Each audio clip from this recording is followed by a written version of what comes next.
त्वै SERB नाम कथै कवन करम नाम बरनत सुमत। गुरु नानक पद पंकज सिमरो अंगद दुख निकंदन। गुरु अमरदास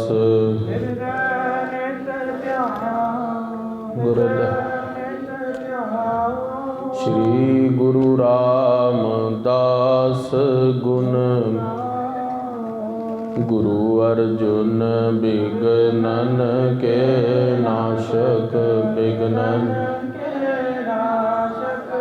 श्री हरगोबिंद शुभ सुमत प्रकाशक। श्री हर राय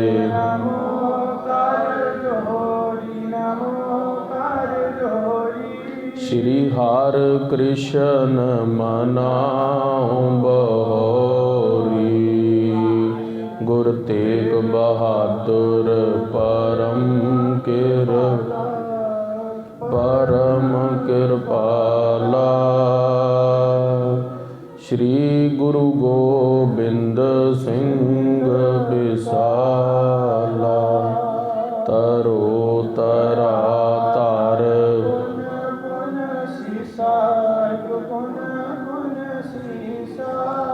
बंदो बार बार जगदीशा। एक अंकारा सतगुरु ते प्रसाद सच होए।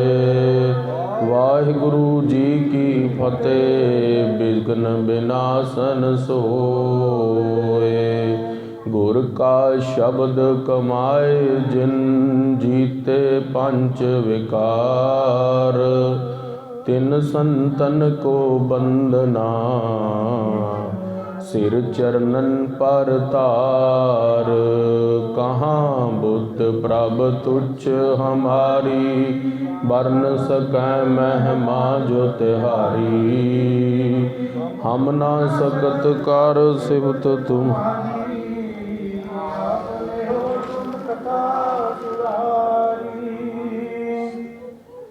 वाहिगुरु साहिब जी सूही महला पंजवा। दर्शन देख जीवा गुर तेरा। पूरन कर्म होए प्रभु मेरा। दर्शन देख जीवा गुर तेरा। पूरन कर्म होए प्रभु मेरा। एह बेनती सुन प्रभु मेरे। देह राम कर अपने चेरे रहाओ। अपनी शरण राख प्रभु दाते। गुर प्रसाद किन बिरला जाते। सुनो बिनो प्रभु मेरे मिता। चरण कमल वसह मेरे चिता। नानक एक करे अरदास।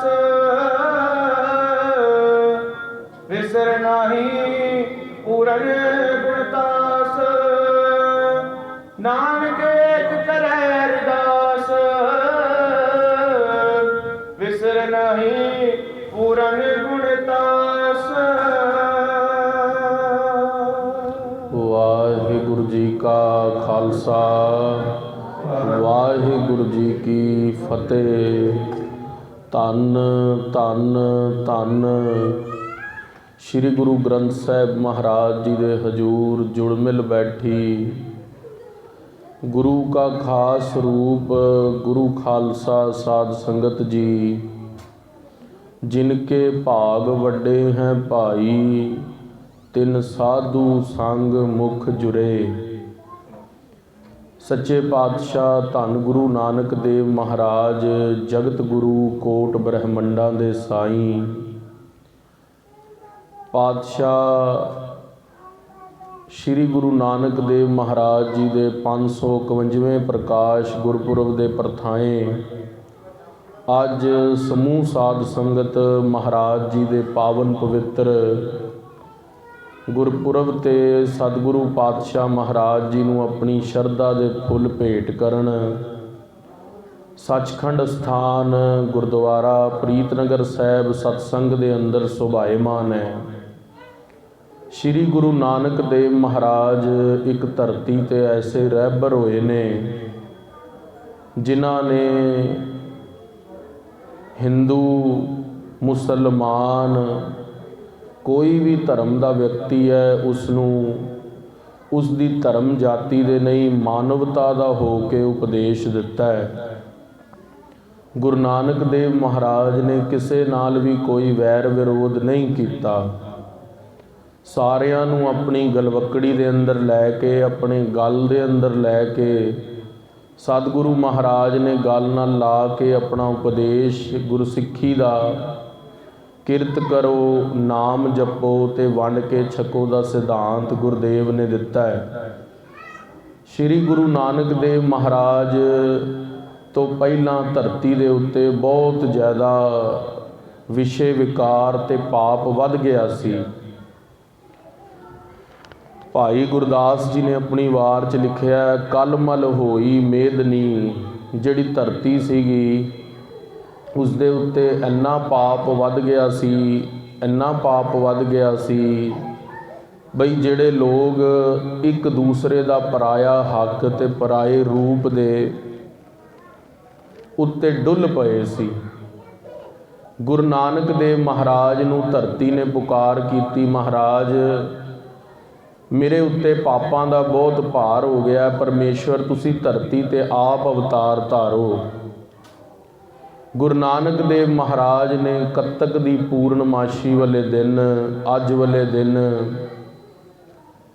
1526 ਬਿਕਰਮੀ 1469 ਸ਼੍ਰੀ ਨਨਕਾਣਾ ਸਾਹਿਬ ਰਾਏ ਭੋਏ ਦੀ ਤਲਵੰਡੀ ਪਾਕਿਸਤਾਨ ਵਿਖੇ ਮਾਤਾ ਤ੍ਰਿਪਤਾ ਜੀ ਦੇ ਉਦਰ ਤੋਂ ਰਾਏ ਬੁਲਾਰ ਜੀ ਦੇ ਗ੍ਰਹਿ ਵਿਖੇ ਅੱਜ ਵਾਲੇ ਦਿਨ ਸਤਿਗੁਰਾਂ ਨੇ ਅੰਮ੍ਰਿਤ ਵੇਲੇ ਅਵਤਾਰ ਧਾਰਿਆ।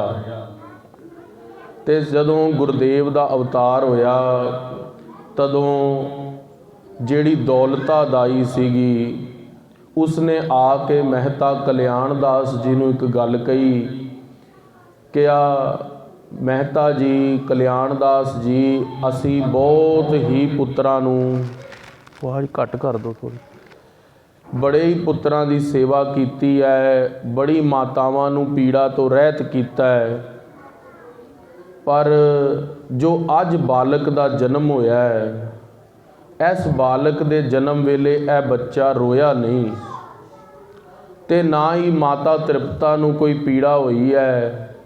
ਇਹ ਬਾਲਕ ਨੇ ਹੱਸਦੇ ਨੇ ਜਨਮ ਲਿਆ ਹੈ। ਮਹਿਤਾ ਕਲਿਆਣ ਦਾਸ ਜੀ ਨੇ ਆਪਣੇ ਗਲ 'ਚੋਂ ਲਾ ਕੇ ਹਾਰ ਮਾਤਾ ਦੌਲਤਾ ਨੂੰ ਵਧਾਈ ਦੇ ਤੌਰ 'ਤੇ ਦਿੱਤਾ ਵੀ ਸਾਡੇ ਘਰ ਪੁੱਤਰ ਦੀ ਆਮਦ ਹੋਈ ਹੈ। ਗੁਰਦੇਵ ਮਹਾਰਾਜ ਜੀ ਬਚਪਨ ਦੇ ਅੰਦਰ ਹੀ ਜਦੋਂ ਸਤਿਗੁਰੂ ਮਹਾਰਾਜ ਜੀ ਨੂੰ ਬਾਹਰ ਪੰਘੂੜੇ 'ਤੇ ਪਾਉਣਾ ਤੇ ਗੁਰਦੇਵ ਦੇ ਨੇਤਰਾਂ 'ਤੇ ਗੈਬੀ ਨੂਰ ਝਲਕਦਾ ਸੀ। ਗੁਰਦੇਵ ਮਹਾਰਾਜ ਜੀ ਰਸਨਾ ਹਮੇਸ਼ਾ ਹਿਲਦੀ ਰਹਿਣੀ, ਨੇਤਰ ਦੀਆਂ ਜੋ ਪਲਕਾਂ ਨੇ ਉਹ ਗੁਰਦੇਵ ਮਹਾਰਾਜ ਨੇ ਅੰਮ੍ਰਿਤ ਦ੍ਰਿਸ਼ਟੀ ਦੇ ਨਾਲ ਜੋ ਵੀ ਦਰਸ਼ਨ ਕਰਨ ਆਉਂਦਾ ਉਸ ਨੂੰ ਦੇਖਦੇ। ਸ਼੍ਰੀ ਗੁਰੂ ਨਾਨਕ ਦੇਵ ਮਹਾਰਾਜ ਸੱਚੇ ਪਾਤਸ਼ਾਹ ਜੀ ਜਿਵੇਂ ਜਿਵੇਂ ਸਤਿਗੁਰਾਂ ਦੀ ਉਮਰ ਵਡੇਰੀ ਹੋਈ ਤੇ ਪਿਤਾ ਜੀ ਨੇ ਸੋਚਿਆ ਵੀ ਇਹਨਾਂ ਨੂੰ ਪੜ੍ਹਨ ਪਾਈਏ। ਗੁਰਦੇਵ ਮਹਾਰਾਜ ਨੂੰ ਪਾਂਡੇ ਕੋਲ ਪੜ੍ਹਨ ਭੇਜਿਆ ਤੇ ਜਦੋਂ ਪਾਂਡੇ ਦੇ ਕੋਲ ਪੜ੍ਹਨ ਗਏ ਸ਼੍ਰੀ ਗੁਰੂ ਨਾਨਕ ਦੇਵ ਮਹਾਰਾਜ ਸੱਚੇ ਪਾਤਸ਼ਾਹ ਜੀ ਪਾਂਡੇ ਦੇ ਕੋਲ ਪਹਿਲੇ ਦਿਨ ਹੀ ਮਹਾਰਾਜ ਜੀ ਨੇ ਸਾਰੇ ਹੀ ਅਕਸ਼ਰ ਲਿਖ ਲਏ ਗੁਰਮੁਖੀ ਦੇ, ਊੜਾ, ਐੜਾ, ਈੜੀ, ਸੱਸਾ, ਹਾਹਾ। ਗੁਰਦੇਵ ਮਹਾਰਾਜ ਨੇ ਰਾੜੇ ਤੱਕ ਸਾਰੇ ਅੱਖਰ ਫੱਟੀ 'ਤੇ ਲਿਖ ਕੇ ਦਿਖਾ ਦਿੱਤੇ। ਪਾਂਡੇ ਨੇ ਸੋਚਿਆ, ਪਾਂਡੇ ਹਰਦਿਆਲ ਨੇ, ਬਈ ਜਿਹੜਾ ਬਾਲਕ ਕਲਾਸ ਦੇ ਅੰਦਰ ਵਿਦਿਆਰਥੀ ਹੁਸ਼ਿਆਰ ਹੋਵੇ ਨਾ ਉਹਨੂੰ ਸਾਰੇ ਵਿਦਿਆਰਥੀਆਂ ਦੇ ਨਾਲ ਨਹੀਂ ਪੜ੍ਹਾਇਆ ਜਾਂਦਾ। ਇਹ ਨਾਨਕ ਜੋ ਬਾਲਕ ਹੈ ਇਸ ਨੂੰ ਅਲੱਗ ਤੋਂ ਪੜ੍ਹਾਉਣਾ ਚਾਹੀਦਾ ਹੈ। ਤੇ ਪਹਿਲੇ ਜਿਹੜੇ ਸਿੱਖਸ਼ਕ ਸੀਗੇ ਉਹ ਘਰ ਜਿਹੜੇ ਮਾਤਾ ਪਿਤਾ ਸੀ ਉਹ ਛੱਡ ਕੇ ਜਾਂਦੇ ਸੀ, ਉਹਦੇ ਬਾਅਦ ਸਿੱਖਸ਼ਕ ਜਿਹੜਾ ਸੀ ਛੁੱਟੀ ਵੇਲੇ ਉਹ ਛੱਡ ਦਿੰਦੇ ਹੁੰਦੇ ਸੀ। ਤੇ ਜਦੋਂ ਪੰਡਤ ਜੀ ਘਰ ਛੱਡਣ ਗਏ ਤੇ ਪਿਤਾ ਨੂੰ ਕਿਹਾ ਵੀ ਤੁਹਾਡਾ ਬਾਲਕ ਬਹੁਤ ਤੀਵਰ ਬੁੱਧੀ ਹੈ, ਜਿੰਨਾ ਕੁ ਅਸੀਂ ਪੜ੍ਹਾਇਆ ਸੀ ਉਸ ਤੋਂ ਵੱਧ ਇਸ ਬੱਚੇ ਨੇ ਕੰਠ ਕਰ ਲਿਆ ਤੇ ਸਾਨੂੰ ਲਿਖ ਕੇ ਵੀ ਦਿਖਾਇਆ, ਲਿਖਾਈ ਵੀ ਬਹੁਤ ਸਾਫ਼ ਹੈ। ਤੇ ਕਿਹਾ ਕੱਲ ਤੋਂ ਅਸੀਂ ਇਹਨੂੰ ਅਲੱਗ ਤੋਂ ਪੜ੍ਹਾਵਾਂਗੇ। ਸ਼੍ਰੀ ਗੁਰੂ ਨਾਨਕ ਦੇਵ ਮਹਾਰਾਜ ਜੀ ਨੂੰ ਘਰ ਵਾਪਸ ਕਰਕੇ ਮਹਿਤਾ ਕਲਿਆਣ ਦਾਸ ਨੂੰ ਬਹੁਤ ਖੁਸ਼ੀ ਹੋਈ। ਗੁਰਦੇਵ ਮਹਾਰਾਜ ਜਦੋਂ ਅਗਲੇ ਦਿਨ ਪਿਤਾ ਜੀ ਛੱਡਣ ਗਏ ਤੇ ਪਾਂਡਾ ਕਹਿੰਦਾ ਲਿਖੋ ਊੜਾ। ਗੁਰਦੇਵ ਮਹਾਰਾਜ ਨੇ ਜਿਹੜੀ ਫੱਟੀ ਤੇ ਲਿਖ ਰਹੇ ਸੀ ਉਹ ਫੱਟੀ ਮੁੱਧੀ ਕਰਕੇ ਰੱਖਤੀ। ਪਾਂਡੇ ਨੇ ਸੋਚਿਆ ਸ਼ਾਇਦ ਗੁਰਦੇਵ ਦਾ ਮਨ ਨਹੀਂ ਪੜਨ ਦਾ। ਉਹ ਕਹਿੰਦਾ ਪੁੱਤਰ ਨਾਨਕ ਤੂੰ ਅੱਜ ਲਿਖਦਾ ਕਿਉਂ ਨਹੀਂ? ਗੁਰੂ ਸਾਹਿਬ ਮਹਾਰਾਜ ਸੱਚੇ ਪਾਤਸ਼ਾਹ ਗੁਰੂ ਨਾਨਕ ਦੇਵ ਜੀ 5 ਸਾਲ ਦੀ ਉਮਰ ਤੇ ਪਿੱਠ ਕਰਕੇ ਬਹਿ ਗਏ। ਹੁਣ ਸਾਰੇ ਬਾਲਕਾਂ ਨੂੰ ਅਲੱਗ ਕੋਈ ਪਾਂਡਾ ਪੜ੍ਹਾ ਰਿਹਾ। ਗੁਰਦੇਵ ਮਹਾਰਾਜ ਨੂੰ ਪਾਂਡਾ ਪੜ੍ਹਾਉਂਦੇ ਬੋਲਿਆ ਵੀ ਤੁਹਾਡੇ ਲਈ ਮੈਂ ਆਪ ਸੈਪਰੇਟ ਕਲਾਸ ਲਗਾ ਰਿਹਾ, ਵੀ ਤੁਹਾਡੇ ਲਈ ਸਮਾਂ ਕੱਢ ਕੇ ਪੜ੍ਹਾ ਰਿਹਾ ਤੁਹਾਨੂੰ, ਤੇ ਤੁਸੀਂ ਅੱਜ ਇੱਦਾਂ ਕਿਉਂ ਕਰ ਰਹੇ ਹੋ? ਗੁਰਦੇਵ ਮਹਾਰਾਜ ਦੇ ਵੱਲ ਕਹਿੰਦਾ ਜੇ ਤੁਸੀਂ ਨਹੀਂ ਪੜ੍ਹੋਗੇ ਨਾ ਆਹ ਛੱਟੀ ਦੇਖੋ ਮੈਂ ਤੁਹਾਡੀ ਪਟਾਈ ਕਰਾਂਗਾ। ਗੁਰਦੇਵ ਮਹਾਰਾਜ ਨੇ ਮੂੰਹ ਉਸ ਵੱਲ ਨਹੀਂ ਕੀਤਾ। ਗੁਰੂ ਨਾਨਕ ਦੇਵ ਮਹਾਰਾਜ ਸੱਚੇ ਪਾਤਸ਼ਾਹ ਜੀ ਨੇ ਉਹ ਪਾਂਡਾ ਉੱਠ ਕੇ ਫੇਰ ਗੁਰਦੇਵ ਦੇ ਮੁਖ ਵਾਲੇ ਪਾਸੇ ਆ ਕੇ ਠੋਡੀ ਤੋਂ ਮਹਾਰਾਜ ਦਾ ਮੁਖ ਚੁੱਕ ਕੇ ਬੋਲਦਾ ਹੈ ਤੁਸੀਂ ਬੋਲਦੇ ਕਿਉਂ ਨਹੀਂ? ਕੱਲ ਤਾਂ ਤੁਸੀਂ ਬੜੀ ਤੀਵਰਤਾ ਦੇ ਨਾਲ ਪੈਂਤੀ ਲਿਖ ਲਈ ਸੀ, ਅੱਜ ਕਿਉਂ ਨਹੀਂ ਲਿਖਦੇ? ਤਦੋਂ ਫੇਰ ਗੁਰਦੇਵ ਮਹਾਰਾਜ ਬੋਲੇ ਪਾਂਡਾ ਜੀ ਜਿਹੜੇ ਇਹ ਅੱਖਰ ਨੇ ਜਿਹੜੇ ਤੁਸੀਂ ਮੈਨੂੰ ਪੜ੍ਹਾਉਂਦੇ ਹੋ, ਚਾਹੇ ਉਹ ਗਿਣਤੀ ਪੜ੍ਹਾ ਰਹੇ ਹੋ, ਇਹ ਤਾਂ ਮੈਨੂੰ ਦੁਨਿਆਵੀ ਚੱਕਰਾਂ ਦੇ ਅੰਦਰ ਫਸਾ ਦੇਵੇਗੀ। ਤੇ ਪੁੱਤਰ ਫਿਰ ਤੂੰ ਦੱਸ ਵੀ ਉਹ ਕਿਹੜੇ ਅੱਖਰ ਨੇ ਜਿਸ ਨਾਲ ਪੜ੍ਹ ਕੇ ਮੋਹ ਨਹੀਂ ਪੈਦਾ ਹੁੰਦਾ? ਕਿਹਾ ਪਾਂਡਾ ਜੀ ਜਿੰਨੀ ਵੀ ਪੜ੍ਹਾਈ ਦੁਨਿਆਵੀ ਹੈ ਉਹ ਤੇ ਜਮਾਂ ਦੇ ਅੰਦਰ ਫਸਾ ਦੇਣ ਵਾਲੀ ਹੈ, ਪਰ ਜੋ ਬ੍ਰਹਮ ਵਿਦਿਆ ਹੈ ਉਹ ਬ੍ਰਹਮ ਵਿਦਿਆ ਦੀ ਜੋ ਦਾਤ ਹੈ ਉਹ ਜੇ ਕਿਸੇ ਨੂੰ ਪ੍ਰਾਪਤ ਹੋ ਜਾਵੇ ਤੇ ਉਹ ਵਿਅਕਤੀ ਮੁਕਤੀ ਨੂੰ ਪ੍ਰਾਪਤ ਹੋ ਜਾਂਦਾ ਹੈ। ਪਾਂਡੇ ਦੀ ਉਮਰ 65 ਸਾਲ, ਗੁਰਦੇਵ ਦੀ ਉਮਰ 5 ਸਾਲ। 5 ਸਾਲ ਦੇ ਬੱਚੇ ਤੋਂ ਪਹਿਲੀ ਵਾਰੀ ਮੁਕਤੀ ਦਾ ਸ਼ਬਦ ਸੁਣ ਕੇ ਪਾਂਡੇ ਦੇ ਰੋਂਗਟੇ ਖੜੇ ਹੋ ਗਏ।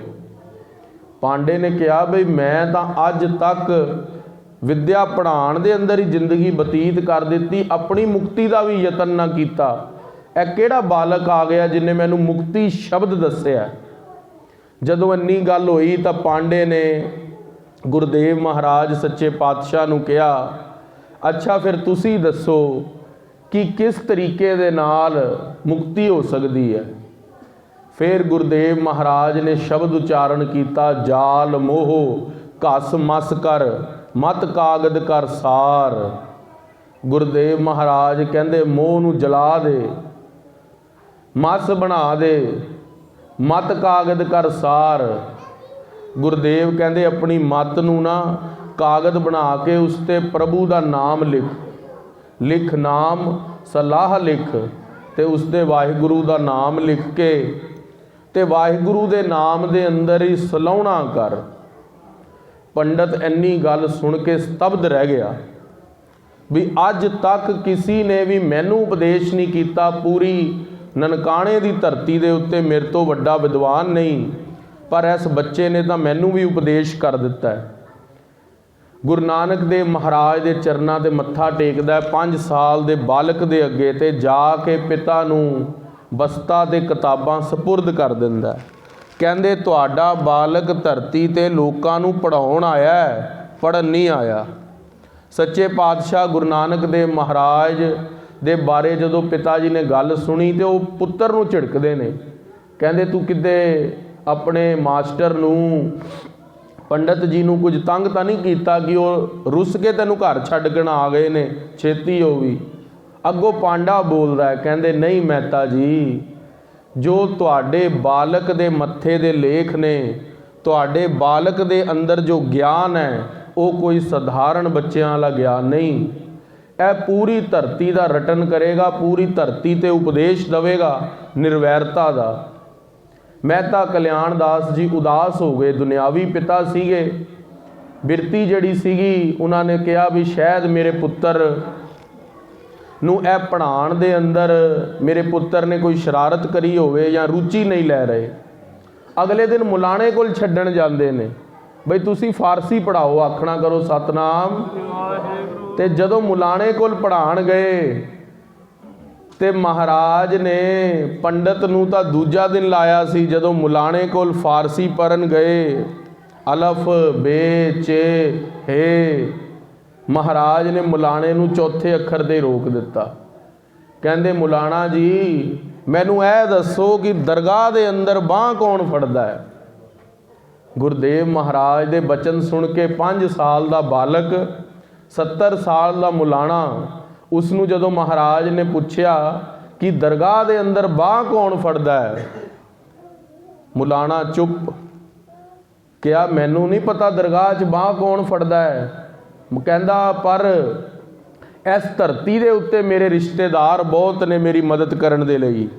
फिर गुरुदेव महाराज उत्थे शब्द उच्चारण करते ने, तिलंग राग दा 721 अंग ते महाराज कहते ने यक अर्ज गुफ्तम पेश तोदर गोस कुन करतार। यक दा अर्थ फारसी दे अंदर 5 साल दा बच्चा उस मुलाणे नूं उपदेश दिंदा है। गुरुदेव महाराज ए गुरुद्वारे सारे जिथे मुलाणे नूं उपदेश दिता पाकिस्तान दे अंदर सुशोभित ने। गुरुदेव महाराज कहंदे यक अर्ज गुफ्तम, हे परमात्मा तेरे चरनां दे विच मेरी एक दरखास्त है। गोस कुन करतार, अपना कन नेड़े कर, मैं तुहानूं कोई गल कहना चाहना। हक्का कबीर करीम तू बेऐब परवरदिगार। ओ वाहिगुरु एक है, करीम कृपा करने वाला है, बेऐब ऐबां तो परे है, परवरदिगार वो पारावार तो रहत सब तो वड्डा है। वो कहंदा महाराज ए जिहड़े तुसी शब्द फारसी च उच्चारण कीते ने कित्थों सिखे ने। गुरुदेव महाराज कहंदे ए धुर की बाणी है, धुरों आई है, तुहाडे लई धुर तो उपदेश आया।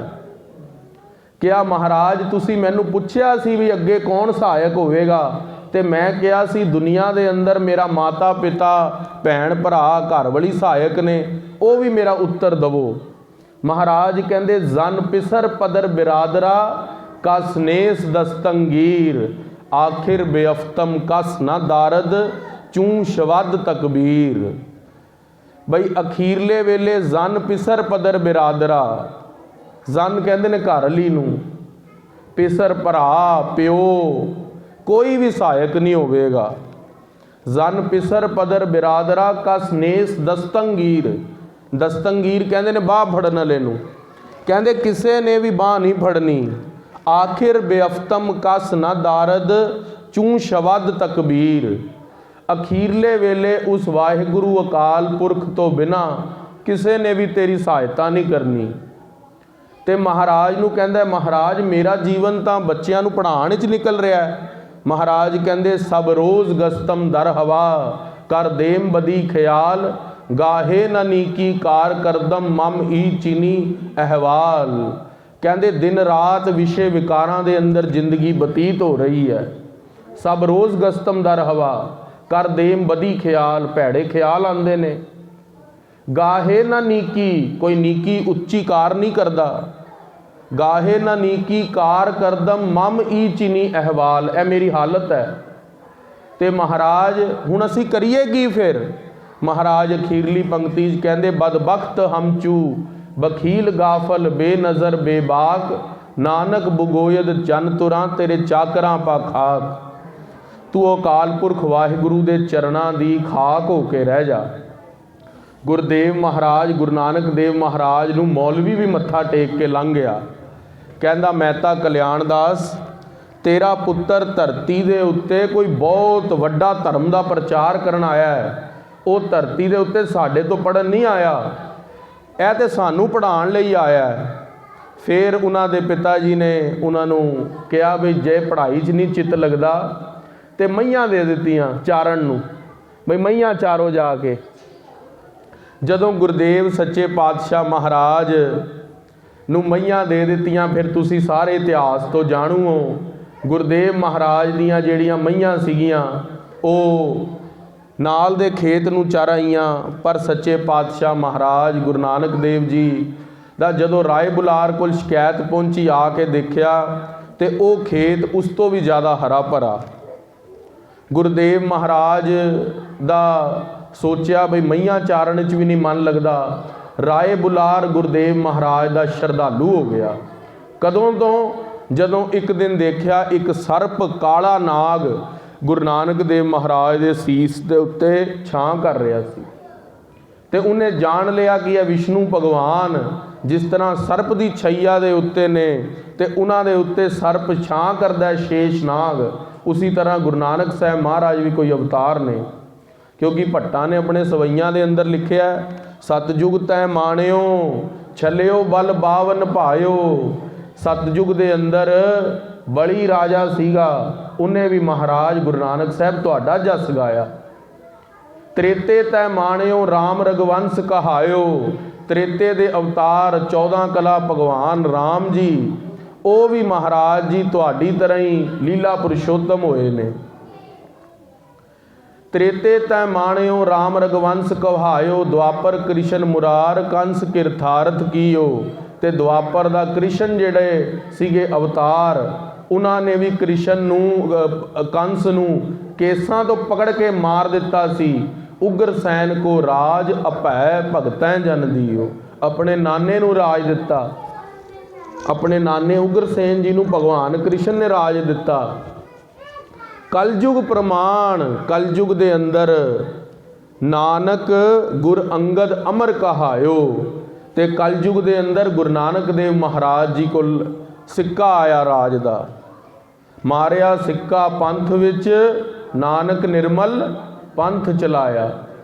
ਗੁਰਦੇਵ ਮਹਾਰਾਜ ਕੋਲ ਕਲਯੁਗ ਦੇ ਅੰਦਰ ਸਤਿਗੁਰੂ ਮਹਾਰਾਜ ਕੋਲ ਸਿਰਦਾਰੀ ਆਈ। ਜਿਵੇਂ ਤ੍ਰੇਤੇ ਦੇ ਅੰਦਰ ਭਗਵਾਨ ਰਾਮ, ਦੁਆਪਰ ਦੇ ਅੰਦਰ ਭਗਵਾਨ ਕ੍ਰਿਸ਼ਨ, ਸਤਿਯੁਗ ਦੇ ਅੰਦਰ ਬਲੀ ਰਾਜੇ ਨੂੰ ਮਹਾਰਾਜ ਜੀ ਨੇ ਤਾਰਿਆ ਸੀ 52 ਅਵਤਾਰ ਬਣਾ ਕੇ, ਜਿਹੜਾ ਅਸੀਂ 52 ਵਾਸੀ ਦਾ ਮੇਲਾ ਮਨਾਉਂਦੇ ਹਾਂ। ਤੇ ਕਲਯੁਗ ਦੇ ਅੰਦਰ ਗੁਰੂ ਨਾਨਕ ਦੇਵ ਮਹਾਰਾਜ ਗੋਬਿੰਦ ਰੂਪ ਧੰਨ ਗੁਰੂ ਗੋਬਿੰਦ ਸਿੰਘ ਮਹਾਰਾਜ ਨੂੰ ਸਰਦਾਰੀ ਦਿੱਤੀ, ਉਹਨਾਂ ਨੇ ਨਾਮ ਜਪਾਇਆ। 3 ਯੁਗ तीनों ਦਿੜੇ, ਤਿੰਨੋਂ ਯੁਗਾਂ ਦੇ ਅੰਦਰ ਆਪਣਾ ਆਪਣਾ ਤਪ ਸੀ। 3 ਯੁਗ तीनों ਦਿੜੇ ਕਲ ਕੇਵਲ ਨਾਮ ਆਧਾਰ। ਕਲਯੁਗ ਦੇ ਅੰਦਰ ਗੁਰੂ ਨਾਨਕ ਦੇਵ ਮਹਾਰਾਜ ਜੀ ਨੇ ਸਤਨਾਮ ਸ਼੍ਰੀ ਵਾਹਿਗੁਰੂ ਦਾ ਜਾਪ ਜਪਵਾਇਆ। ਮਹਾਰਾਜ ਨੇ ਕਲਯੁਗ ਦੇ ਅੰਦਰ ਨਾਮ ਦਾ ਜਾਪ ਜਪਵਾਇਆ ਤੋਂ ਰਾਏ ਬੁਲਾਰ ਸਤਿਗੁਰਾਂ ਦਾ ਸਿੱਖ ਹੋਇਆ। ਤੇ ਗੁਰਦੇਵ ਮਹਾਰਾਜ ਨੂੰ ਸੋਚਿਆ ਵੀ ਹੱਟੀ ਕਰਵਾ ਲਈਏ, ਪੜ੍ਹਾਈ 'ਚ ਮਨ ਨਹੀਂ ਜੁੜਿਆ, ਖੇਤੀਬਾੜੀ 'ਚ ਮਨ ਨਹੀਂ ਜੁੜਿਆ, ਤੇ ਕਿਉਂ ਨਾ ਅਸੀਂ ਹੱਟੀ ਕਰਵਾਉਣ ਦੇ ਲਈ ਸੁਲਤਾਨਪੁਰ ਲੋਧੀ ਭੇਜ ਦਿੱਤਾ। ਆਪਣੀ ਬੇਟੀ ਬੇਬੇ ਨਾਨਕੀ ਜੀ ਦੇ ਕੋਲ ਜਦੋਂ ਭੇਜਿਆ, ਕਿਉਂਕਿ ਉਸ ਤੋਂ ਪਹਿਲਾਂ ਵੀ ਇੱਕ ਵਾਰੀ ਭੁੱਖੇ ਸਾਧੂਆਂ ਨੂੰ ਮਹਾਰਾਜ 20 ਰੁਪਈਏ ਦਾ ਲੰਗਰ ਛਕਾ ਚੁੱਕੇ ਨੇ। ਤੇ ਗੁਰਦੇਵ ਮਹਾਰਾਜ ਨੇ ਜਦੋਂ ਲੰਗਰ ਛਕਾਇਆ 20 ਰੁਪਈਆਂ ਦਾ, ਗੁਰਦੇਵ ਗੁਰੂ ਨਾਨਕ ਦੇਵ ਮਹਾਰਾਜ ਦੇ 20 ਰੁਪਈਏ ਦੇ ਲੰਗਰ ਦੀ ਆ ਕੇ ਅੱਜ ਤੱਕ ਤੁਸੀਂ ਦੇਖ ਲਓ, ਕਰੋਨਾ ਹੈ, ਉਧਰ ਫਾਰਮਰ ਵੀ ਸਾਡੇ ਦਿੱਲੀ ਬੈਠੇ ਨੇ, ਉਹ 20 ਰੁਪਈਏ ਦੇ ਲੰਗਰਾਂ ਦਾ ਵਿਆਜ ਅੱਜ ਤੱਕ ਚੱਲ ਰਿਹਾ। ਆਖਣਾ ਕਰੋ ਸਤਨਾਮ। ਗੁਰਦੇਵ ਮਹਾਰਾਜ ਨੇ ਲੰਗਰ ਦਾ ਉਹ ਪ੍ਰਚਾਰ ਕਰ ਦਿੱਤਾ, 10ਵੇਂ ਜਾਮੇ ਤੱਕ ਤਾਂ ਅਰਦਾਸ ਵਿੱਚ ਵੀ ਸ਼ਾਮਲ ਹੋ ਗਿਆ। ਦੇਗ ਤੇਗ ਫਤਿਹ, ਦੇਗ ਕਹਿੰਦੇ ਨੇ ਲੰਗਰਾਂ ਨੂੰ, ਤੇਗ ਕਹਿੰਦੇ ਨੇ ਭਗਉਤੀ ਕਿਰਪਾਨ ਨੂੰ, ਕਹਿੰਦੇ ਖਾਲਸੇ ਦੀ ਦੋਨੇ ਥਾਈਂ ਫਤਿਹ ਹੈ। ਸੋ ਗੁਰਦੇਵ ਮਹਾਰਾਜ ਨੂੰ ਸੁਲਤਾਨਪੁਰ ਲੋਧੀ ਵਿਖੇ ਜਦੋਂ ਭੇਜਿਆ ਤੇ ਗੁਰਦੇਵ ਮਹਾਰਾਜ ਨੇ 13 ਕਹਿ ਕੇ, ਗੁਰਦੁਆਰਾ ਹੱਟ ਸਾਹਿਬ ਸਥਾਨ ਹੈ, ਉੱਥੇ ਸਾਰੀਆਂ ਹੀ ਵਸਤੂਆਂ ਲੁਟਾ ਦਿੱਤੀਆਂ, ਪਰਵਾਹ ਹੀ ਨਾ ਕਰੀ। ਗੁਰਦੇਵ ਮਹਾਰਾਜ ਨੇ ਨਹੀਂ ਦੇਖਿਆ ਬਈ ਕੋਈ ਗਰੀਬ ਹੈ ਅਮੀਰ ਹੈ, ਜੋ ਕੋਈ ਪੈਸਾ ਨਹੀਂ ਦੇ ਸਕਦਾ ਨਾ ਦੇਵੇ, ਜੋ ਕੋਈ ਪੈਸਾ ਦੇ ਸਕਦਾ ਉਹ ਦੇ ਦੇਵੇ। ਗੁਰਦੇਵ ਮਹਾਰਾਜ ਨੇ ਖੁੱਲ੍ਹੇ ਲੰਗਰ ਲਾ ਦਿੱਤੇ। ਤੇ ਉਧਰੋਂ ਹੀ ਮਹਾਰਾਜ ਫੇਰ ਸੱਚਖੰਡ ਨੂੰ ਗਏ। ਵੇਈ ਨਦੀ ਦੇ ਅੰਦਰੋਂ ਕਿ ਗੁਰਦੇਵ ਮਹਾਰਾਜ ਸੱਚਖੰਡ ਗਏ। ਉਧਰੋਂ ਮੂਲ ਮੰਤਰ ਦਾ ਪਾਠ ਲੈ ਕੇ ਆਏ। ਤੇ ਜਦੋਂ ਸੱਚਖੰਡ ਦੇ ਅੰਦਰ ਪਹੁੰਚੇ, ਮਹਾਰਾਜ ਨੇ ਨਜ਼ਾਰਾ ਦੇਖਿਆ ਸੱਚਖੰਡ ਦਾ ਤੇ ਸ਼ਬਦ ਉਚਾਰਨ ਕੀਤਾ, ਸੋ ਦਰ ਤੇਰਾ ਕਿਹਾ ਸੋ ਘਰ ਕਿਹਾ, ਜਿਤ ਬਹਿ ਸਰਬ ਸਮਾਲੇ, ਵਾਜੇ ਤੇਰੇ ਨਾਦ ਅਨੇਕ ਅਸੰਖਾ, ਕੇਤੇ ਤੇਰੇ ਵਾਵਣਾਰੇ। ਜੋ ਰਹਿਰਾ ਸਾਹਿਬ ਦੇ ਅੰਦਰ ਅਸੀਂ ਪੜ੍ਹਦੇ ਹਾਂ, ਉਹ ਮਹਾਰਾਜ ਦਾ ਸੱਚਖੰਡ ਜਾਣ ਦਾ ਸ਼ਬਦ ਹੈ। ਸੋ ਗੁਰਦੇਵ ਮਹਾਰਾਜ ਸੱਚੇ ਪਾਤਸ਼ਾਹ ਵੇਈ ਨਦੀ ਤੋਂ ਬਾਹਰ ਆਏ। ਗੁਰਦੇਵ ਮਹਾਰਾਜ ਦਾ 3 ਵਾਰੀ ਲੇਖਾ ਹੋਇਆ ਦੁਕਾਨ ਦਾ, ਤੇ ਤਿੰਨੋਂ ਵਾਰੀ ਲੇਖੇ ਦੇ ਅੰਦਰ ਵਾਧਾ ਮਿਲਿਆ। ਉਪਰੰਤ ਫੇਰ ਕਹਿੰਦੇ ਬਈ ਗੁਰਦੇਵ ਮਹਾਰਾਜ ਨੂੰ ਨਵਾਬ ਦੌਲਤ ਖਾਨ ਨੇ ਤੇ ਕਾਜੀ ਨੇ ਕਿਹਾ, ਮਹਾਰਾਜ ਤੁਹਾਡੇ ਅੰਦਰ ਕੋਈ ਵੈਰ ਵਿਰੋਧ ਨਹੀਂ, ਤੁਸੀਂ ਕਹਿੰਦੇ ਹੋ ਹਿੰਦੂ ਮੁਸਲਮਾਨ ਸਭ ਬਰਾਬਰ ਨੇ, ਫਿਰ ਸਾਡੇ ਨਾਲ ਨਮਾਜ਼ ਪੜ੍ਹੋ ਚੱਲ ਕੇ। ਗੁਰਦੇਵ ਮਹਾਰਾਜ ਕਹਿੰਦੇ ਚਲੋ। ਜਦੋਂ ਮਹਾਰਾਜ ਨਮਾਜ਼ ਪੜ੍ਹਨ ਦੇ ਲਈ ਚੱਲੇ, ਹਿੰਦੂਆਂ ਨੂੰ ਸੁਲਤਾਨਪੁਰ ਲੋਧੀ ਦਿਆਂ ਫਿਕਰ ਪੈ ਗਿਆ ਵੀ ਮਹਾਰਾਜ ਅੱਜ ਕਲਮਾ ਪੜ੍ਹ ਜਾਣਗੇ ਤੇ ਅੱਜ ਮੁਸਲਮਾਨ ਬਣ ਜਾਣਾ। ਇਹਨਾਂ ਨੇ ਅੱਜ ਨਮਾਜ਼ ਪੜ੍ਹ ਲੈਣੀ ਹੈ ਤੇ ਮੁਸਲਮਾਨ ਬਣ ਜਾਣਾ। ਗੁਰਦੁਆਰਾ ਅੰਤਰਯਾਮਤਾ ਸਾਹਿਬ ਹੈ ਉੱਥੇ ਮਹਾਰਾਜ ਉਸ ਦੇ ਲਾਗੇ ਹੀ ਸਤਿਗੁਰੂ ਸੱਚੇ ਪਾਤਸ਼ਾਹ ਪਹੁੰਚੇ, ਜਿੱਥੇ ਅੱਜ ਗੁਰਦੁਆਰਾ ਅੰਤਰਯਾਮਤਾ ਸਾਹਿਬ ਹੈ। ਤੇ ਨਵਾਬ ਦੌਲਤ ਖਾਨ ਵੀ ਨਮਾਜ਼ ਪੜ੍ਹਨ ਦੇ ਲਈ ਮੁਸੱਲਾ ਵਿਛਾ ਕੇ ਬੈਠ ਗਿਆ ਤੇ ਉਪਰੰਤ ਕਾਜੀ ਵੀ ਬੈਠ ਗਿਆ। ਗੁਰੂ ਨਾਨਕ ਦੇਵ ਮਹਾਰਾਜ ਸੱਚੇ ਪਾਤਸ਼ਾਹ ਉੱਧਰ ਖੜੇ ਨੇ। ਤੇ ਜਦੋਂ ਨਮਾਜ਼ ਪੂਰੀ ਹੋਈ, ਦੌਲਤ ਖਾਨ ਗੁੱਸੇ ਨਾਲ ਬੋਲਿਆ, ਮਹਾਰਾਜ ਤੁਸੀਂ ਤਾਂ ਹਿੰਦੂ ਮੁਸਲਮਾਨ ਦਾ ਫਰਕ ਕਰਦੇ ਹੀ ਨਹੀਂ, ਫਿਰ ਨਮਾਜ਼ ਕਿਉਂ ਨਾ ਪੜ੍ਹੀ ਸਾਡੇ ਨਾਲ। ਗੁਰਦੇਵ ਮਹਾਰਾਜ ਨੇ ਕਿਹਾ, ਨਵਾਬ ਦੌਲਤ ਖਾਨ ਕਿਹਦੇ ਨਾਲ ਨਮਾਜ਼ ਪੜ੍ਹਦੇ, ਤੂੰ ਤੇ ਘੋੜਿਆਂ ਦਾ ਵਪਾਰ ਕਰਨ ਦੇ ਲਈ ਕਾਬਲ ਕੰਧਾਰ ਗਿਆ ਹੋਇਆ ਸੀ। ਦੇਖ ਕੇ ਹੈਰਾਨ ਰਹਿ ਗਿਆ, ਮਹਾਰਾਜ ਨੇ ਮੇਰੇ ਦਿਲ ਦੀ ਜਾਣ ਲਈ। ਦੂਜੇ ਪਾਸੇ ਸੱਚੇ ਪਾਤਸ਼ਾਹ ਗੁਰੂ ਨਾਨਕ ਦੇਵ ਮਹਾਰਾਜ ਨੂੰ ਕਾਜੀ ਬੋਲਿਆ, ਕਹਿੰਦੇ ਮੇਰੇ ਨਾਲ ਨਮਾਜ਼ ਪੜ੍ਹ ਲੈਂਦੇ ਜੇ ਇਹਨਾਂ ਦਾ ਮਨ ਗਿਆ ਹੋਇਆ ਸੀ। ਫਿਰ ਮਹਾਰਾਜ ਸੱਚੇ ਪਾਤਸ਼ਾਹ ਗੁਰੂ ਨਾਨਕ ਦੇਵ ਜੀ ਬੋਲੇ, ਕਹਿੰਦੇ ਜੋ ਕਾਜੀ ਦਾ ਮਨ ਸੀ, ਉਹ ਘਰ ਦੇ ਅੰਦਰ ਬਛੇਰੀ ਨੇ ਘੋੜੀ ਨੂੰ ਜਨਮ ਦਿੱਤਾ ਸੀ, ਇਹਨੂੰ ਡਰ ਸੀ ਵੀ ਉਹ ਘੋੜੀ ਕਿਧਰੇ ਖੂਹ 'ਚ ਨਾ ਗਿਰ ਜਾਵੇ। ਇਹਨਾਂ ਦਾ ਮਨ ਉਹਦੇ 'ਚ ਸੀਗਾ, ਆਖਣਾ ਕਰੋ ਸਤਨਾਮ। ਕਾਜੀ ਤੇ ਨਵਾਬ ਦੋਨਾਂ ਨੂੰ ਮਹਾਰਾਜ ਨੇ ਝੁਕਾਇਆ। ਮਹਾਰਾਜ ਕਹਿੰਦੇ ਤਾਂ ਤੁਹਾਡੇ ਨਾਲ ਨਮਾਜ਼ ਨਹੀਂ ਪੜ੍ਹੀ ਅਸੀਂ। ਸੱਚੇ ਪਾਤਸ਼ਾਹ ਗੁਰੂ ਨਾਨਕ ਦੇਵ ਮਹਾਰਾਜ ਨੇ ਸੁਲਤਾਨਪੁਰ ਲੋਧੀ ਰਹਿੰਦੇ ਹੋਏ ਬੇਅੰਤ ਕੌਤਕ ਕੀਤੇ। ਤੇ ਫਿਰ ਮਹਾਰਾਜ ਕਈ ਵਾਰੀ ਮਸਾਣਾ ਦੇ ਅੰਦਰ ਜਾ ਕੇ ਸ਼ਮਸ਼ਾਨ ਘਾਟਾਂ ਦੇ ਅੰਦਰ ਭਗਤੀ ਕਰਨੀ। ਤੇ ਗੁਰਦੇਵ ਮਹਾਰਾਜ ਗੁਰੂ ਨਾਨਕ ਦੇਵ ਜੀ ਨੇ ਬੇਅੰਤ ਸਿੱਖਾਂ ਨੂੰ ਤਾਰਿਆ। ਉਪਰੰਤ ਸਤਿਗੁਰੂ ਉਦਾਸੀਆਂ ਵੱਲ ਚਲੇ ਗਏ, ਹਰਦੁਆਰ ਪੰਡਤਾਂ ਨੂੰ ਤਾਰਿਆ। ਮਹਾਰਾਜ ਨੇ ਕਿਹਾ, ਜਿਹੜਾ ਪਾਣੀ ਤੁਸੀਂ ਦੇ ਰਹੇ ਹੋ, ਜੇ ਇਹ ਤੁਹਾਡੇ ਪਿਤਰਾਂ ਤੱਕ ਪਹੁੰਚ ਰਿਹਾ, ਸੂਰਜ ਤੱਕ ਪਹੁੰਚ ਰਿਹਾ, ਤੇ ਮਹਾਰਾਜ ਕਹਿੰਦੇ ਵੀ ਅਸੀਂ ਫਿਰ ਪੰਜਾਬ ਨੂੰ ਲਹਿੰਦੇ ਨੂੰ ਪਾਣੀ ਦੇਣ ਲੱਗ ਜੰਨੇ ਆ। ਮਹਾਰਾਜ ਨੇ ਅੰਦਰ ਦਾ ਭਰਮ ਤੋੜਿਆ। ਕੁਰੂਕਸ਼ੇਤਰ ਪਹੁੰਚੇ ਤੇ ਮਹਾਰਾਜ ਨੇ ਉਸ ਦਿਨ ਸੂਰਜ ਗ੍ਰਹਿਣ ਦਾ ਮੇਲਾ ਸੀ ਤੇ ਮਹਾਰਾਜ ਨੇ ਉਸ ਦਿਨ ਮਾਸ ਰਿੰਨਣ ਰੱਖ ਦਿੱਤਾ। ਤੇ ਪੰਡਤ ਇਕੱਠੇ ਹੋ ਕੇ ਆ ਗਏ, ਮਹਾਰਾਜ ਇੱਕ ਤਾਂ ਸੂਰਜ ਗ੍ਰਹਿਣ ਦੇ ਮੇਲੇ ਤੇ ਅਗਨੀ ਨਹੀਂ ਜਲਾਈ ਦੀ, ਉਹ ਤੁਸੀਂ ਬੱਜਰ ਕੁਰੈਤ ਕੀਤੀ, ਦੂਜਾ ਤੁਸੀਂ ਮਾਸ ਬਣਾ ਰਹੇ ਹੋ ਇੰਨੇ ਮਹਾਨ ਤੀਰਥ ਤੇ। ਗੁਰਦੇਵ ਮਹਾਰਾਜ ਦਾ ਜਦੋਂ ਪਤੀਲਾ ਖੋਲ ਕੇ ਦੇਖਿਆ, ਉਸ ਦੇ ਅੰਦਰੋਂ ਗੁਰਦੇਵ ਮਹਾਰਾਜ ਨੇ ਖੀਰ ਰਿੰਨੀ ਦਿਖਾਈ ਤੇ ਮਹਾਰਾਜ ਨੇ ਸ਼ਬਦ ਉਚਾਰਨ ਕੀਤਾ ਸੀ। ਗੁਰੂ ਗ੍ਰੰਥ ਸਾਹਿਬ ਮਹਾਰਾਜ ਦੇ ਅੰਦਰ ਦਰਜ ਹੈ, ਮਾਸ ਮਾਸ ਕਰ ਮੂਰਖ ਝਗੜੇ। ਉਹ ਵੀ ਪਾਵਨ ਪਵਿੱਤਰ ਉਪਦੇਸ਼ ਕੁਰੂਕਸ਼ੇਤਰ ਦਿੱਤਾ। ਮਹਾਰਾਜ ਕਾਂਸ਼ੀ ਪਹੁੰਚੇ, ਕਾਂਸ਼ੀ ਦੇ ਪੰਡਤਾਂ ਦੇ ਨਾਲ ਸ਼ਲੋਕ ਸੰਸਕ੍ਰਿਤੀ ਦੀ ਚਰਚਾ ਕੀਤੀ। ਗੁਰਦੇਵ ਮਹਾਰਾਜ ਨੇ ਪੰਡਤ ਦੇਵਦੱਤ ਹੋਰਾਂ ਦੇ ਨਾਲ ਬ੍ਰਹਮ ਦੀ ਚਰਚਾ ਕਰਕੇ ਉਹਨਾਂ ਨੂੰ ਹਰਾਇਆ। ਸੁਮੇਰ ਪਰਬਤ ਤੇ ਪਹੁੰਚੇ, ਸਿੱਧ ਸਭਾ ਕਰ ਆਸਣ ਬੈਠੇ, ਸੰਤ ਸਭਾ ਜੈਕਾਰੋ, ਤਿਸ ਆਗੇ ਰਹਿਰਾਸ ਹਮਾਰੀ ਸਾਚਾ ਅਪਰਪਾਰੋ। ਸਿੱਧ ਗੋਸ਼ਟ ਦੀ ਬਾਣੀ ਗੁਰਦੇਵ ਮਹਾਰਾਜ ਨੇ ਉਚਾਰਨ ਕੀਤੀ ਸੁਮੇਰ ਪਰਬਤ ਤੇ ਸਿੱਧਾਂ ਨੇ ਕਿਹਾ, ਮਹਾਰਾਜ ਬੜੇ ਚਲਾਕ ਸੀਗੇ ਸਿੱਧ ਵੀ, ਕਹਿੰਦੇ ਮਹਾਰਾਜ ਤੁਹਾਡਾ ਉਪਦੇਸ਼ ਹੈ ਵੰਡ ਕੇ ਛਕੋ, ਇਹ ਇੱਕ ਤਿਲ ਲੈ ਲਓ। ਇਹ ਤਿਲ ਅਸੀਂ 84 ਸਿੱਧ ਬੈਠੇ ਹਾਂ, 3 ਤੁਸੀਂ ਹੋ, ਬਾਲਾ ਮਰਦਾਨਾ ਤੇ ਗੁਰੂ ਨਾਨਕ ਦੇਵ ਜੀ। ਆਹ ਤਿਲ ਵੰਡ ਕੇ ਦਿਖਾਓ। ਗੁਰੂ ਨਾਨਕ ਦੇਵ ਮਹਾਰਾਜ ਦੇ ਅੱਗੇ ਸ਼ੈਤਾਨੀ ਕਰਦੇ ਨੇ, ਇੱਕ ਤਿਲ ਦੇ ਦਿੰਦੇ ਨੇ। ਤਿਲ ਤੁਸੀਂ ਦੇਖੋ ਕਿੰਨਾ ਕੁ ਹੁੰਦਾ ਹੈ। ਅੱਜ ਸਰਦੀਆਂ ਹੁਣ ਚੱਲ ਰਹੀਆਂ, ਪੱਟੀਆਂ ਦੇ ਉੱਤੇ ਤਿਲ ਲੱਗਿਆ ਹੁੰਦਾ ਹੈ। ਜੇ ਅਸੀਂ ਸਾਰੀ ਸੰਗਤ ਤਕਰੀਬਨ ਮੰਨ ਲਓ ਵੀ 90-100 ਬੰਦਾ ਬੈਠਾ ਹੈ, ਇੱਕ ਤਿਲ ਰਗੜ ਕੇ ਦੇਣਾ ਹੋਵੇ ਤੇ ਕਿੰਨੀ ਔਖੀ ਗੱਲ ਹੈ। पर गुरु नानक देव महाराज जगत गुरु सीगे, परमेश्वर का अवतार सी। महाराज ने भाई मरदाने नूं कहा सुमेर पर्वत के थल्ले थलवें पासे जाके जल लैके आओ। तो महाराज ने उत्थे सुमेर पर्वत के उत्ते ही जल लैके वड्डा पत्थर जिहड़ा सीगा महाराज ने उहदे अंदर रगड़ा लाया। वो तिल का ही रगड़ा ला के गुरुदेव महाराज ने वो तिल का रगड़ा ला के सारिਆਂ ਨੂੰ वो जल छका दिता रगड़ा ला के। यह रगड़ा 10वें पातशाह ने नहीं लाया, गुरु नानक साहब तो रगड़ा चलता आ रहा है। कईयां नूं मर्चां लग जांदियां भी रगड़ा क्यों लग रहा जी, ਇਹਦੇ अंदर तो सुखा पैंदा है जी। खालसा जी जो रगड़े की मर्यादा है वो सूरबीरां की मर्यादा है। उसदे अंदर इलाची खसखास लौंग ऐसी शुभ चीज़ां पैंदियां जिस दे नाल शरीर नूं बल मिलता है। तो 5 पत्ते सरबत्ती करके पाए जाते हैं सुहागण करके, सूरबीरां की खुराक है। सो कलगीधर पातशाह महाराज तो नहीं, गुरु नानक साहब तो रगड़ा चलता आ रहा है। आखना करो सतनाम। सो गुरु नानक देव महाराज ने उत्थे गुरुद्वारा तिलगंजी साहब सुशोभित है। जो तुम गुरुद्वारा तिलगंजी साहब जाओगे उत्थे दा ही इतिहास है बई तिलगंजी साहब महाराज ने तिल का रगड़ा ला के छकाया सी। आखना करो सतनाम। सो गुरुदेव महाराज ने ऐसे बेअंत कौतक कीते। वली कंधार हंकारी सी, जल नहीं दे रहा सी। महाराज ने मरदाने नूं 5 वारी भेजिया पर जल ना दिता। वड्डा पत्थर सतगुरां वल धक्कण लग्या, पूरी दी पूरी चट्टान। गुरुदेव ने खब्बे हत्थ दे नाल पत्थर रोक के अज भी उत्थे निशान गुरुद्वारा पंजा साहब सुशोभित है। बिदर दे अंदर जल नहीं आ रहा सीगा। बिदर करनाटका दे अंदर लोकी 20-20 मील तक जल लैण जांदे सी। महाराज ने कहा रबाब छेड़ मरदाने बाणी आई है। महाराज ने बाणी पढ़ के श्री जपजी साहब की एक पौड़ी उत्थे उच्चारण करके पैर चक्या।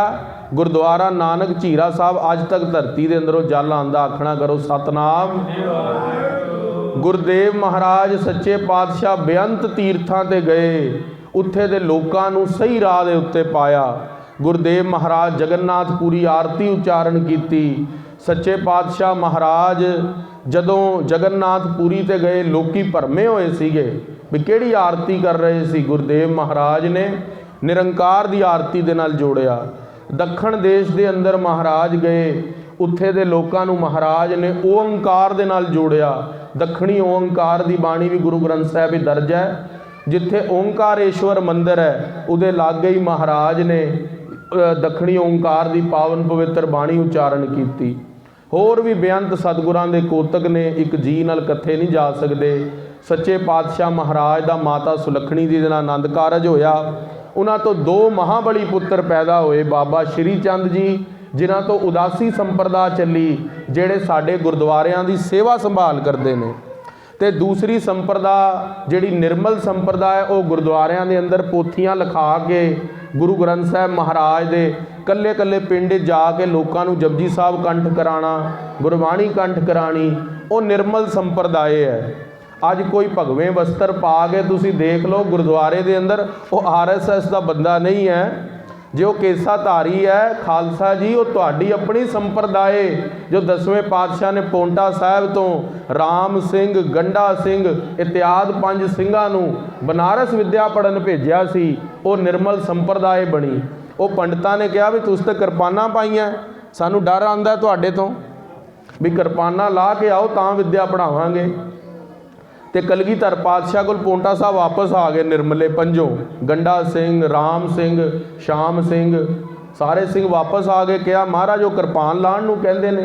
महाराज कहंदे केस कतल करन नूं तां नहीं कहंदे ना बई केसां दी बेदबी 4 बज्जर कुरैता ने उन्हां चों तां नहीं कोई कहंदे। कहंदे नहीं महाराज। महाराज कहंदे गातियां पा के जाओ खालसे पंथ नूं विद्या दो। वो निर्मल संप्रदाय शुरू हुई जिन्हां ने गुरु घर दे अंदर विद्या पढ़ाई वेदांत दी भी परमात्मा एक है, ओंकार सारियां दा प्रकाशक है, सच्चे सतगुरां दी कृपा दे द्वारा मिलता है। वो सारी विद्या अध्यात्म दी निर्मल संप्रदा दी देन है गुरु घर दे अंदर। सो रहो विचार गुरु नानक देव महाराज दे 2 पुत्र जिन्हां चों बाबा श्री चंद जी 6वें पातशाह महाराज ने संस्कार किया। उपरंत लक्ष्मीदास जी जिहड़े सीगे उन्हां दे पुत्र धर्मचंद जी जिन्हां दी अज गुरु साहब की कृपा के नाल ऊना साहब पीढ़ी चल रही है। बाबा साहब जोत सिंह जी बेदी महाराज की कुल चल रही है अज तक। ਗੁਰਤਾ ਗੱਦੀ ਗੁਰੂ ਅੰਗਦ ਦੇਵ ਮਹਾਰਾਜ ਨੂੰ ਦਿੱਤੀ ਪਾਤਸ਼ਾਹ ਨੇ ਖਡੂਰ ਸਾਹਿਬ। ਉਪਰੰਤ ਗੁਰਦੇਵ ਮਹਾਰਾਜ ਆਪ ਅਖੀਰਲੇ ਉਮਰ ਦੇ 12 ਸਾਲ ਕਿਰਤ ਕਰਕੇ ਦਿਖਾਈ ਖੇਤੀ ਦੀ। ਗੁਰਦੇਵ ਮਹਾਰਾਜ ਸੱਚੇ ਪਾਤਸ਼ਾਹ ਪਾਕਿਸਤਾਨ ਵਿਖੇ ਪਹੁੰਚੇ। ਮਹਾਰਾਜ ਨੇ ਉੱਥੇ ਖੇਤੀ ਕੀਤੀ। ਕਰਤਾਰਪੁਰ ਸਾਹਿਬ, 2 ਕਰਤਾਰਪੁਰ ਸਾਹਿਬ ਨੇ, ਇੱਕ ਜਲੰਧਰ ਦੇ ਇਲਾਕੇ ਜਿੱਥੇ 6ਵੇਂ ਪਾਤਸ਼ਾਹ ਨੇ ਅਬਦੁੱਲਾ ਖਾਨ ਦੇ ਨਾਲ ਤਕਰੀਬਨ 78,000 ਮੁਗਲਾਂ ਦੀ ਫੌਜ ਝਟਕਾਈ ਸੀ, ਤੇ ਦੂਜਾ ਕਰਤਾਰਪੁਰ ਸਾਹਿਬ ਜਿੱਥੇ ਗੁਰੂ ਨਾਨਕ ਸਾਹਿਬ ਮਹਾਰਾਜ ਅਖੀਰਲੇ ਵੇਲੇ ਫਿਰ ਜੋਤੀ ਜੋਤ ਸਮਾਏ। ਤੇ ਜਦੋਂ ਮਹਾਰਾਜ ਜੋਤੀ ਜੋਤ ਸਮਾਏ ਤੇ ਗੁਰਦੇਵ ਮਹਾਰਾਜ ਨੇ ਜਿਹੜੇ ਸਥਾਨ ਤੇ ਜੋਤੀ ਜੋਤ ਸਮਾਏ ਉੱਤੇ ਚਿੱਟਾ ਚਾਦਰਾ ਲੈ ਲਿਆ ਤੇ ਮਹਾਰਾਜ ਨੇ ਆਪਣਾ ਸਰੀਰ ਆਰੋਪ ਕਰ ਲਿਆ। ਤੇ ਅਖੀਰਲੇ ਵੇਲੇ ਹਿੰਦੂਆਂ ਨੇ ਉਸ ਚਾਦਰ ਨੂੰ ਫਾੜ ਕੇ ਇੱਕ ਹਿੱਸਾ ਮੁਸਲਮਾਨ ਵੀਰਾਂ ਨੂੰ ਦੇ ਦਿੱਤਾ ਬਈ ਤੁਹਾਡੇ ਪੀਰ ਨੇ ਤੇ ਸਾਡੇ ਗੁਰੂ ਨੇ। ਗੁਰੂ ਨਾਨਕ ਸਾਹਿਬ ਮਹਾਰਾਜ ਸਭ ਦੇ ਸਾਂਝੇ ਹੋਏ ਨੇ। ਗੁਰੂ ਨਾਨਕ ਦੇਵ ਮਹਾਰਾਜ ਦਾ ਇਸ ਪ੍ਰਕਾਰ ਉੱਥੇ ਜੋਤੀ ਜੋਤ ਹੋਇਆ 10 ਅੱਸੂ ਵਾਲੇ ਦਿਨ ਗੁਰੂ ਨਾਨਕ ਦੇਵ ਮਹਾਰਾਜ ਜੋਤੀ ਜੋਤ ਸਮਾਏ। ਸੋ ਅੱਜ ਪਾਤਸ਼ਾਹ ਦਾ ਪ੍ਰਕਾਸ਼ ਉਤਸਵ ਹੈ।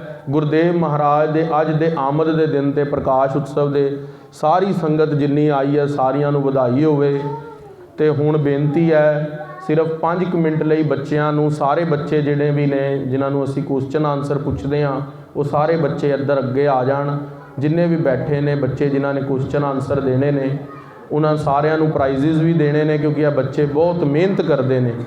ਇਹਨਾਂ ਨੇ ਗੁਰੂ ਨਾਨਕ ਦੇਵ ਮਹਾਰਾਜ ਦਾ ਇਤਿਹਾਸ ਵੀ ਸੁਣਦੇ ਨੇ, ਗੁਰੂ ਤੇਗ ਬਹਾਦਰ ਸਾਹਿਬ ਵੀ ਸੁਣਦੇ ਨੇ। ਇਹਨਾਂ ਦੀ ਮਾਤਾਵਾਂ ਵੀ ਬੜੀ ਧੰਤਾ ਦੇ ਯੋਗ ਨੇ।